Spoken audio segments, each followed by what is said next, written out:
بسم اللہ الرحمن الرحیم۔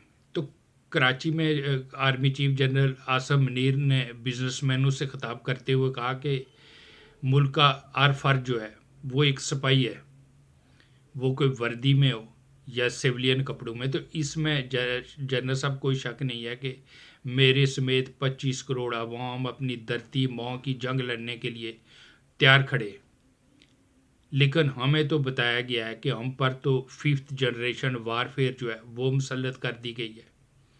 اب مجھے علم ہی نہیں ہے کہ 5th جنریشن وارفیئر کس بلا کا نام ہے، تو جس جنگ کا یہ علم نہیں وہ جنگ ہم کیسے لڑیں گے؟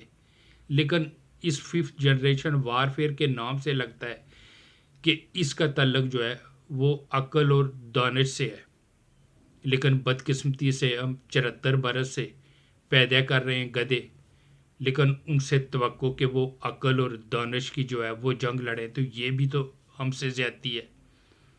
تو جنرل صاحب، جس ملک میں بستے کا وزن طالب علم کے وزن سے بڑھ جائے، وہ معاشرہ، وہ ملک عقل اور دانش نہیں، وہ گدھے پیدا کر رہا ہوتا ہے۔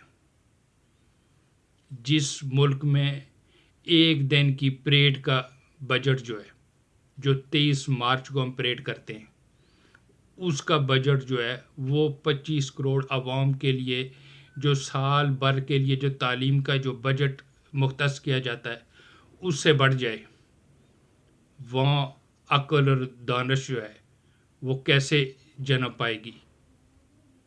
تو جو ہتھیار ہمارے پاس نہیں، جو ہتھیار ہم سے چھن چکے، اب وہ جنگ ہم کیسے لڑیں؟ اگر یہ جنگ لاتوں سے لڑنی ہے تو ہم 25 کروڑ دولتیاں مارنے کو تیار کھڑے ہیں، بس بندہ دسو۔ اور اگر یہ جنگ عقل اور دانش سے لڑنی ہے تو پھر ساڑی طرف نہ ہے، کیونکہ یہ ہتھیار ہم سے چھن چکا ہے۔ بدقسمتی سے ہم نے پیدا کر دیے گدھے، اب وہ دولتیاں مارتے پھر رہے ہیں۔ تو خدا را اپنی سمت کو درست کرے۔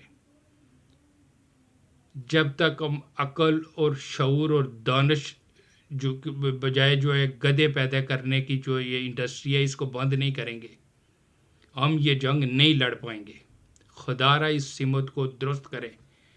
اب 74 برس ہم نے یہاں گدھے پیدا کر دیے، اب وہ ہر طرف دولتیاں مارتے پھر رہے ہیں، لیکن ہم سے توقع کی جا رہی ہے کہ ہم 5th جنریشن وارفیئر جو ہے وہ لڑیں، جو عقل اور دانش سے لڑی جائے گی، جو ہتھیار ہم سے چھن چکے۔ تو خدا را اپنی سمت کو درست کریں اور گدھے پیدا کرنے کے بجائے جو ہے عقل اور دانش کو جو ہے پیدا کرنے کی طرف جو ہے بڑھے۔